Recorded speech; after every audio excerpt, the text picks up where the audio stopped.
we are back with part 3 of managing adult ADHD, trying to live your best life. So, as a recap, we discussed just like the overall, like what is ADHD and symptoms, and then we talked about how to get organized, how to stay organized, how to follow routine, and routine building tips. And so just like the rest of them, I'm going to read what is in here and then add in my own experiences and or advice. So, number 3 is make big tasks more manageable. If you have to complete a long assignment or an overwhelming project that requires multiple steps and great attention to detail, break it down into smaller, more manageable steps that are easier to accomplish. Use a detailed checklist or write out your tasks' separate components to create a step-by-step roadmap that helps you stay on course from start to finish. Initially, it's not necessary to put these actionable items in order or even get them all down on paper. After you've gotten started and have some momentum, you can add items and put your list into alphabetical or chronological order. So for this one, I want to add, a lot of times the hardest part is starting and knowing where to start and thinking about how long it's going to take and all that. So a lot of times what I'll do is I'll take a general overall look at all that needs to be done. And then I just chip away at it. And then I'll check my progress after a while. And then chip away at it. Like if it's time sensitive, then you obviously, even if it's not, you always want to have, not always, but sometimes, often, how about that? You want to have an end goal in mind, like a timeline of when you want to get something done. And sometimes that timeline is, it's not self-imposed. Like sometimes, if it's school or work or something, then, or something like with the law, something that has to be done at a specific time, then you need this anyway. But I'll take that and break it into evenly how many parts it takes. What does that even mean? Okay, so I'll deal either by months, weeks, days, whatever unit is best. But if I'm taking a course and it's 8 modules and I have 2 months to finish it, then I know that I need to do a module a week, pretty much, right? So that could mean I get a whole module done on Monday, then I'm chilling the rest of the week. It could mean that I get I spend 30 minutes a day, every day, until the first one's done. It could mean that I am feeling really good this week and I get 3 modules done this week. So I take the next 2 weeks off, or I take 1 week off. It's just all about chipping away and staying on track. So I once you see the forest itself, then worry about the trees. Okay. So first, take an overall look. Okay, what needs to be done? What's happening here? And then just go step by step. Don't try to overthink it or plan it down to the detail. I'm going to spend 60 minutes doing this. It should only take me about an hour and a half to finish this one, and then hopefully it'll take me about 40 minutes to finish that one. That is good. Time management is good, and having a schedule is good, but you don't want it to be, in the case of a big project, overwhelming. So for me personally, it works best if I just chip away. Either I set a certain amount of time aside every, day, week, month, however much, whatever increment of time, or I, break the overall project into pieces and assign those pieces a specific timeline. So for example, I am taking a psychology class. It actually starts today. It's a very long story. I'm taking a psychology class, and I just looked at the syllabus, and I believe it's like 12 weeks, but it's asynchronous, so I don't think I have to like you can't turn things in late, but you can like get ahead essentially. So my plan is to like dedicate however much time a week and see how that does. So like, for example, let's say I dedicate an hour Monday, an hour Wednesday, an hour Friday, and then 2 hours Sunday, right? And if that gets me through at least a week's worth of work, then boom, let's keep it. If it gets me through more than a week's worth of work, boom, let's keep it, unless something is really competing for that time. But if not, I'd rather just keep it rolling. And if it's not getting me through it, then I need to readjust. But the point is to just think about what is, because I kind of lost you a little bit here. My point is, like, don't go through and try to like schedule and time out every single thing. Like, I'm not going to go through and look at all the assignments and see what needs to be done and when needs to be done and all that, because that will just drive me crazy, and I'll spend so much time doing that, and it'll build the angst. For some people, it's probably the best idea. You go through, you see everything that's due, put on the calendar, do all that. For me personally, in order to avoid getting overwhelmed or to spend all like my good productivity time doing that, I just need to know how much I need to have done by a certain time, and then just start to do it.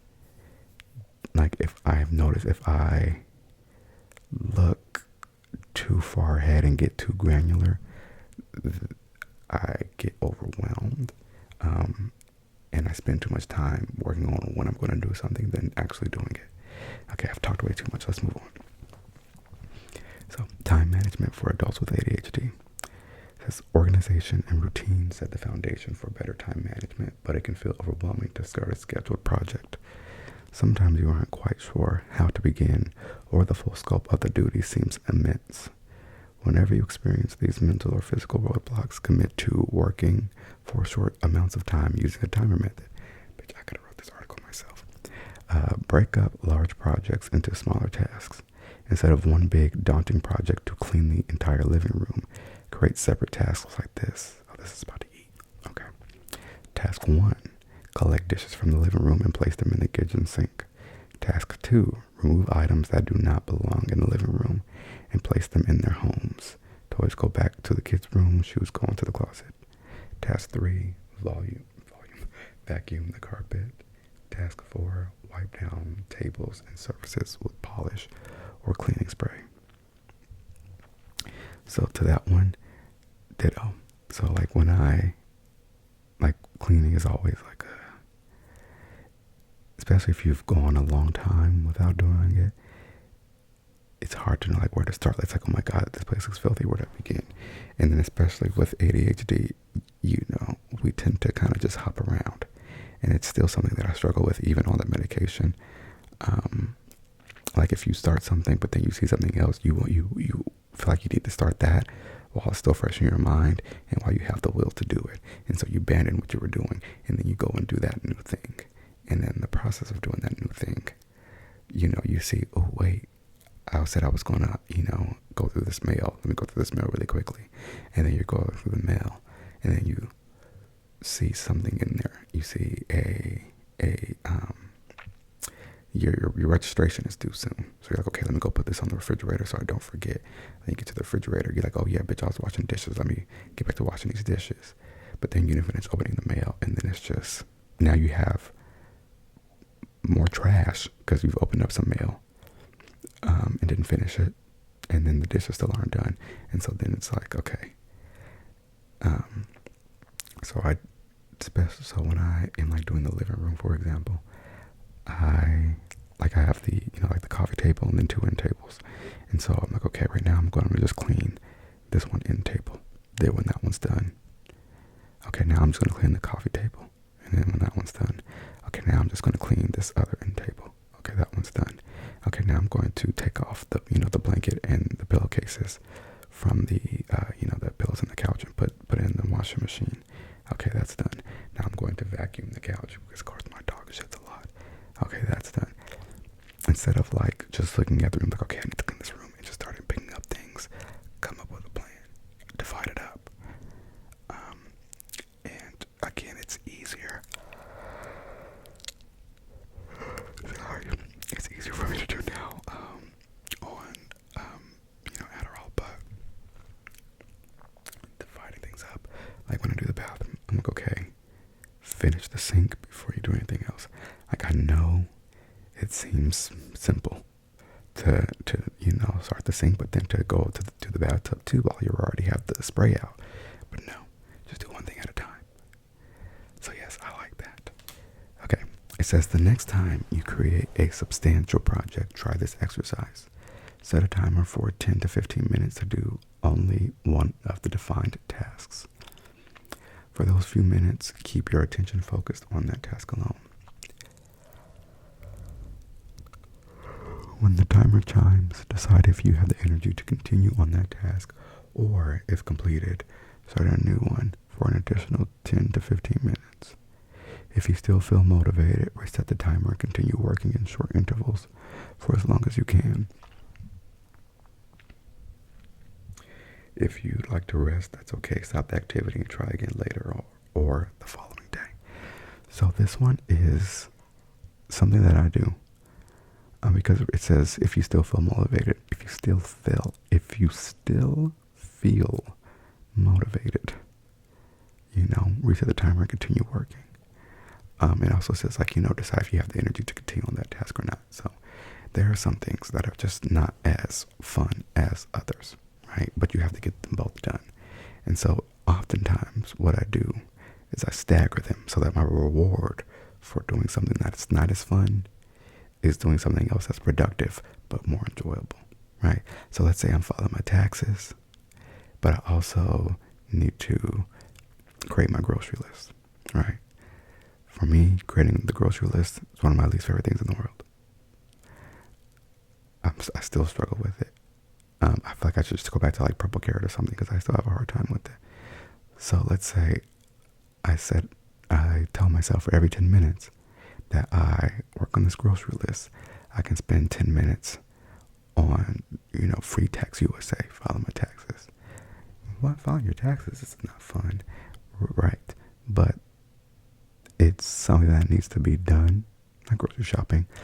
But usually at the end of the day, I'm getting money back. So it's the reward is more like tangible, not even tangible, but like it appeals to a different part of my brain. Like food, even though I love food, grocery shopping, it's not a good time for me. Or at least like trying to like do it in a like organized manner. Whereas filing my taxes, I'm basically applying for money, right? Because when it comes to this is a side note, but when it comes to the IRS, I don't take any chances. I just don't. It's not in my interest to try to find any loopholes, to try to lie. So I make sure when I'm like doing my documentation, like when you start a job, you like choose your exemptions and all that. I always go for the like safest bet, and they probably make it a little bit safer. Because one thing I do not want to do is owe the Internal Revenue Service. I don't want to owe the government any money. So I don't mind owing the Department of Education. That's different. But the IRS, I'm good. No thank you. So like for me, worst case scenario, it's an even draw. But 100% of the time, I'm pretty sure. Oh my God, sorry about that. 100% of the time, I get a refund. And there was like 1 year where I had to pay state, but then the federal refund was still more than I had to pay in state, so it kind of ended up balancing out. But so yeah, that's just an example, and I went deep into the example. But my point is, if I have to do something and I know it's not fun, I'll stagger with something that I also have to do, but it's a little bit more enjoyable. Like I don't enjoy washing the dishes. It's something. Again, and I'm coming up with all sorts of um, like techniques and strategies to make that an easier process, and it's helping. Which I probably could make a video on that too. While I'm here, I'm just gonna do a quick side note on it. Actually, one thing that I kind of like now that I'm like, as I'm going through this phase of just trying to create habits and get myself in order, a lot of that includes getting rid of stuff, throwing things away, especially in this book that I was reading. What is it, How to Keep Tidy While Drowning? I think that's what it's called. But it encourages you to like, if you are holding on to things because you want to donate them at some point, but if you had them for like 2 years, you still have not donated them, and you don't think you're going to donate them, it's terrible. Throw it away. So like, since I do not enjoy washing dishes. Like, I don't have a dishwasher. If I did, that'd be a different story, possibly. But my kitchen is kind of small, and if I, once I fall behind, it's really hard to catch back up. But a way to eliminate that is to not have so many dishes. Like, period. Like not to have like too much like dishware. So I got rid of, like, I'm getting rid of all of like my glass Tupperware because I don't like glass Tupperware. It's not, like, I know it's supposed to be better than plastic, but like for the environment, but I don't like, you're not supposed to warm it up when it's cold, and that already and vice versa. You're not supposed to like put it in the refrigerator if it's warm. And so I don't like that stipulation. It's heavy. It's harder to clean. They don't stack as well. It's just, I don't like it. So like, I'm giving all of my like glass, like Tupperware to someone. I got rid of like some clothes, some shoes, things that I've just been holding on to. I know that was a diversion, but something that helps me with the dishes, cleaning them as I'm cooking, has been helpful.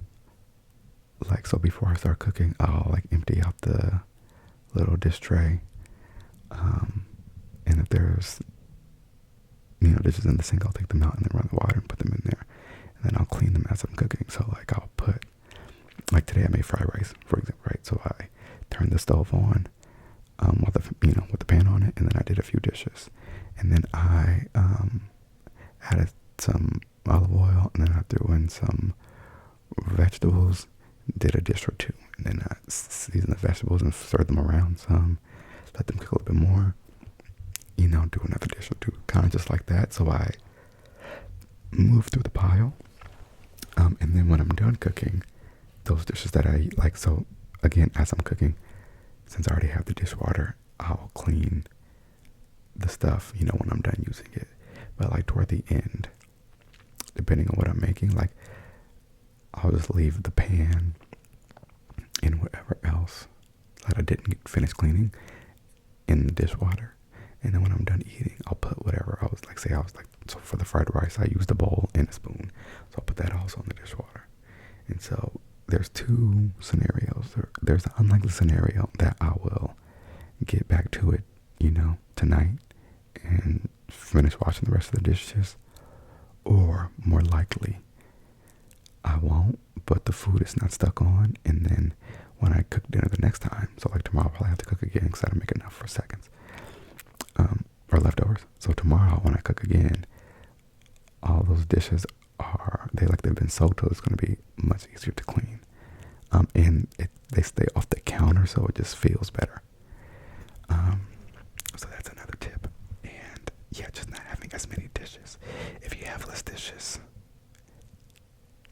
you have to wash less dishes in one sitting. Okay? It's not to say you're gonna be washing less dishes because you're still gonna be eating the same amount, but dishes won't be able to pile up the way that they do. Like I'm one person, and like obviously the obvious option is to wash the dishes more often. But for me, it has to be a form of like physical binding. And in this case, the physical binding is me not having as many dishes.